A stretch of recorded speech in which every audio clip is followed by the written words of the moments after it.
आप सबके दर्शन का मुझे सौभाग्य मिला।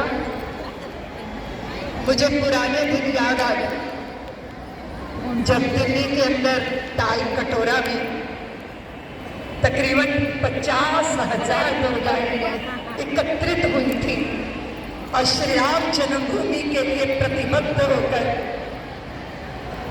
पूरे क्षेत्र को गुंजायमान कर दिया था कि कंकर कंकर शंकर इसका प्राण प्राण में गीता है, जीवन की धड़कन रामायण पग पग पर बनी पुनीता है। यदि राम नहीं है श्वासों में तो जीवन का घट रीता है। नरनाहर श्री पुरुषोत्तम का हम मंदिर भव्य बनाएंगे, सौगंध राम की खाते हैं हम मंदिर वही बनाएंगे। जय श्री राम। जय श्री राममय होगा।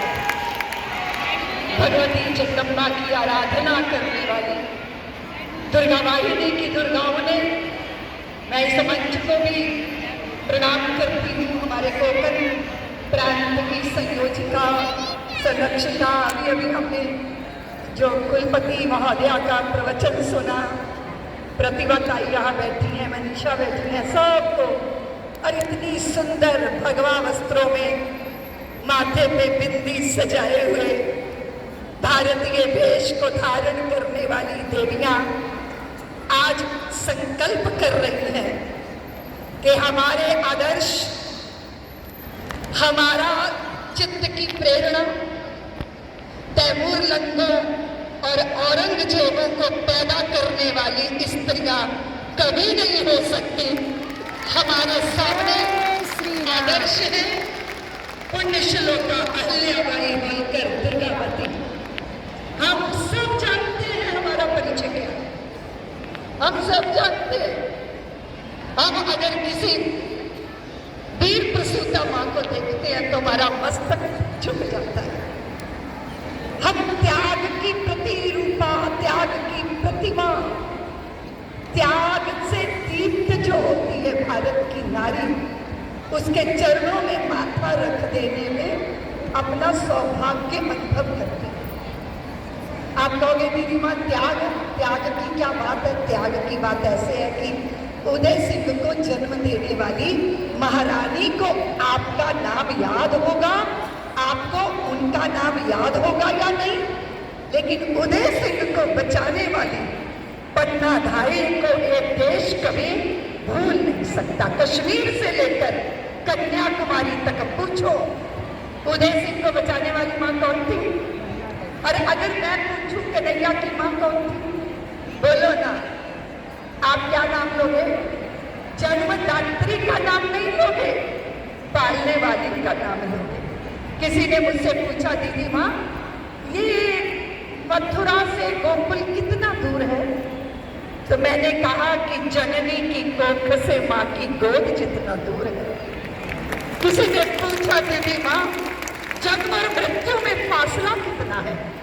मैंने कहा मां की गोद से शमशान भूमि जितना है। किसी ने कहा दीदी मां मां को कौन रचता है? मैंने कहा वो रची नहीं जाती, वो तो स्वयं रचना धर्मी होती है। वो जन्मने और मरने से परे होती है। वो सदा नीरा गंगा होती है। वो गूंगे का खाया गुड़ होती है, जिसके वात्सल्य को अनुभव किया जा सकता है पर वाणी से व्यक्त नहीं किया जा सकता। दीप्त पूजित भारत की स्त्री मां बनती है तो यज्ञ हो जाती है, यज्ञ का फल हो जाती है, वो दीप्त पूजित हो जाती है। अपनी कोख में जगदीश्वर को आश्रय देने वाली वो भारत की ही नारी है।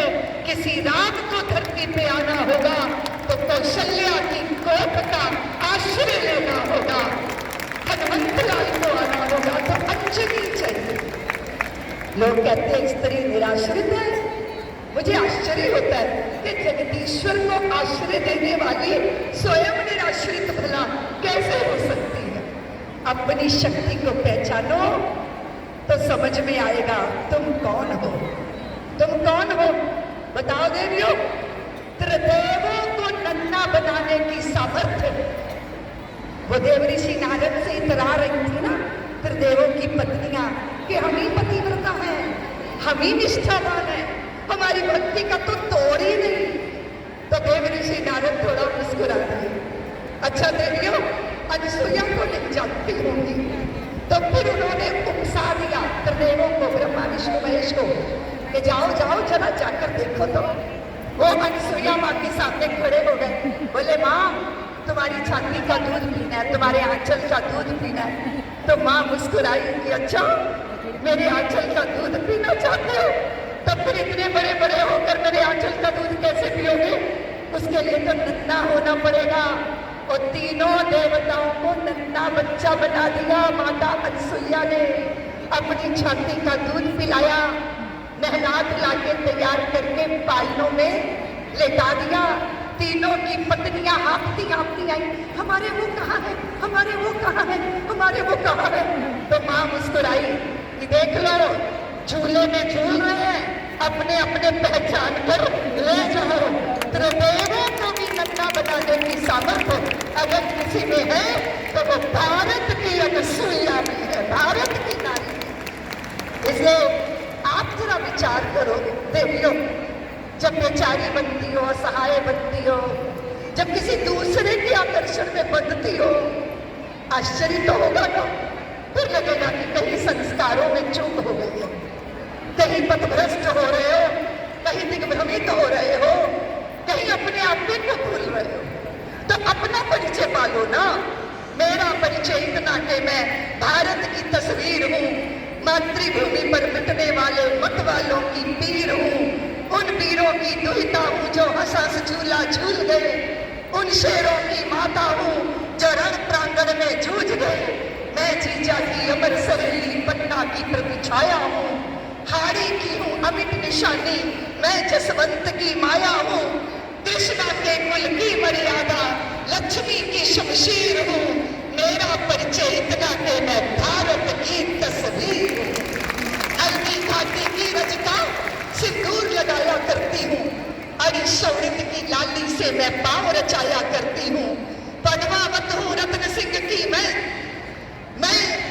पद्मावत हूँ रत्न सिंह की मैं जुड़ा की सेनानी, जौहर ज्वाला पूरन चन्नी पाषाणी, माँ की ममता देव बहन का और पत्नी का धीर हूँ।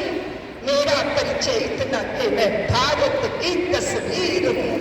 हल्दी घाटी की रजका सिंदूर लगाया करती हूँ, अरि शौरित की लाली से मैं पाँव रचाया करती हूँ।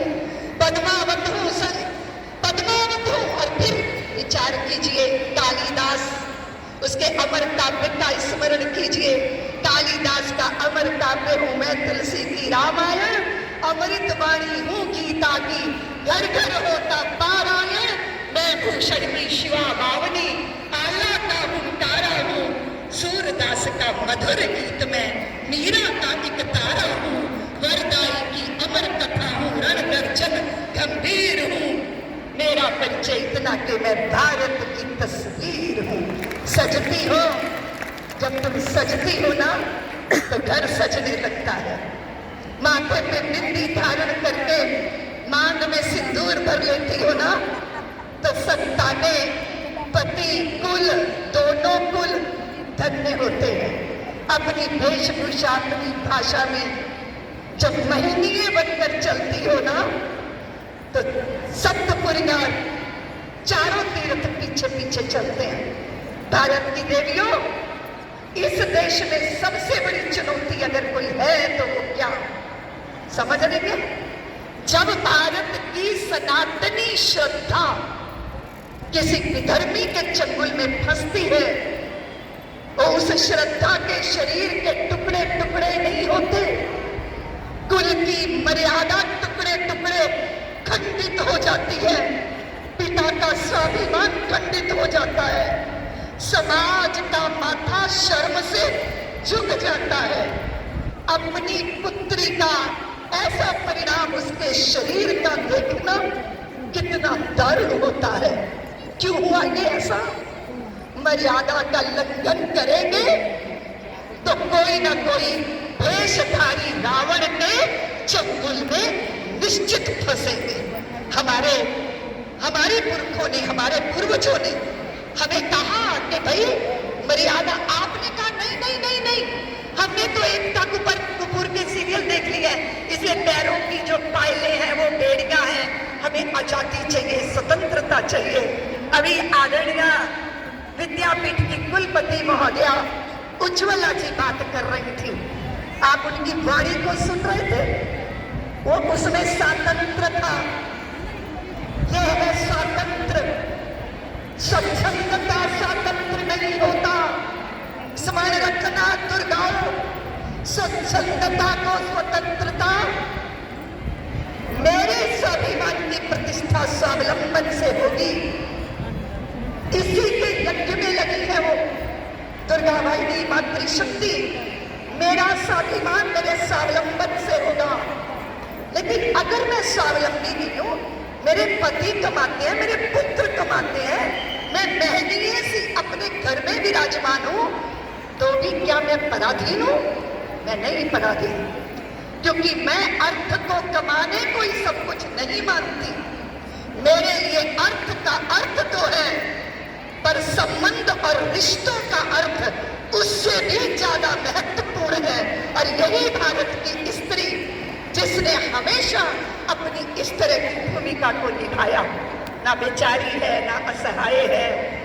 दो शास्त्रार्थियों के बीच में शास्त्रार्थ होता है तो कोई उभय भारती निर्णय करती है, विजय किसकी हुई और पराजय किसकी हुई। आप कहोगे दीदी माँ वो बहुत विद्वान थी, बहुत विदुषी थी, शायद बहुत वेद पढ़े होंगे। हाँ विदुषी थी, लेकिन बहुत जबरदस्त मनोवैज्ञानिक थी उभय भारती। उसने दोनों शास्त्रार्थियों के गले में पुष्पमाला डाल दी। और आप जानते हो जो व्यक्ति निर्द्वंद होता है ना, उसके चित्त में ताप नहीं आता। आता है क्या? अगर चित्त में ताप नहीं आएगा तो शरीर में भी ताप नहीं आएगा। तो दोनों के गले में जब पुष्पमाला डाली तो जो स्पष्ट नहीं थे, जिनके भीतर द्वंद था, जिनको आदर्शों और बहुत सारे सूत्रों को लेकर स्पष्टता नहीं थी, उनके भीतर तूफान मचा, शरीर गर्म हो गया। शरीर गर्म हुआ तो फूलों की माला मुरझा गई। उभय भारती ने देखा कि जो शंकराचार्य भगवान के गले में पुष्पमाला है वो नहीं मुरझाई और दूसरे के गले की माला मुरझा गई। इसका मतलब वह अंतर्द्वंद है, जहाँ अंतर्द्वंद है वहाँ स्पष्टता नहीं है। इसलिए उभय भारती ने घोषणा की कि शंकराचार्य इस शास्त्रार्थ में विजयी हो गए।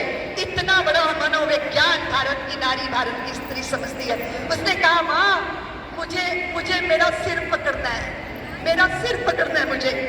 कौन कह रहा है? पुत्र कह रहा है, अपनी छाया को देख के कह रहा है मुझे वहां अपना सिर पकड़ना है, छाया पे मुझे मेरा सिर पकड़ना है। पिता ना समझ पाया कि कैसे इसकी छाया का इसको सिर पकड़ाऊं, तो फिर उसकी माँ आई, धीरे से अपने पुत्र का हाथ पकड़ा, सिर पे धर दिया और कहा देख पुत्र, तूने अपनी छाया का सिर पकड़ लिया ना।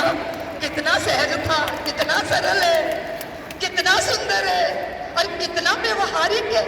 इसलिए अपने उस भाव के साथ जिसमें आप विश्वविद्यालय में नहीं थी, पर सारे विश्वविद्यालय उन देवियों पे आज पीएचडी कर रहे हैं क्योंकि उन्होंने जीवन की पाठशाला में पढ़ाई की थी। आज जितनी भी यहाँ दुर्गाएं एकत्रित हैं, मैं आप सबसे निवेदन करूंगी, प्रचार करो, प्रसार करो। किसी भी विधर्मी के हाथ लव जिहाद की शिकार भारत की पुत्रियां नहीं होंगी। ऐसे नरभक्षियों की आंखें नोच लेने की सामर्थ्य तुझ में है। घोषणा करो देवियों, अपनी मर्यादा रचोगी, अपनी सामर्थ्य को जागृत करोगी और फिर टिम टिम घोष करोगी। राष्ट्र के विरुद्ध कोई भी किसी भी तरह का कुत्सित प्रयत्न हो, दुर्गा वाहिनी घोषणा करती है कि अब कोई सपना ना देखे, ये भूमि बांट ली जाएगी। जो देश बांटना मांगेगी वो जीव काट ली जाएगी। जो भारत को घर समझेंगे उनसे कुछ कह नहीं होगा, लेकिन पल भर कोई देशद्रोही सहन नहीं होगा, हम सीमा पार कर आए हैं सहते सहते सब सहने की, इसलिए जरूरत लगती है चिल्ला चिल्ला कर कहने की कि मेरे भारत की धरती से जिसको भी प्यार नहीं होगा उसको भारत में रहने का कोई अधिकार, इस भारत की संप्रभुता, अस्मिता, सम्मान, स्वाभिमान अगर किसी के हाथ में है तो सनातनी माता आपके हाथ में है। आपकी संतानें स्वाभिमान से युक्त तब होगी जब आप अपने ऊपर मान करोगे। आज मान वंदना का कार्यक्रम है, अपने पर शर्म आती है, अगर अपने प्रति हीन भावना है, अगर आप बेचारी हैं तो बेचारों को जन्मोगी। बोलो ना, आप कहोगे दीदी माँ पुरुष का भी, पिता का भी तो कोई योगदान होगा। मैं मानती हूँ पिता का योगदान है, लेकिन व्यास जी को याद करो ना देख लो, व्यास जी जैसा गरिमापूर्ण व्यक्तित्व कहाँ मिलेगा बताओ ना। एक माँ ने भय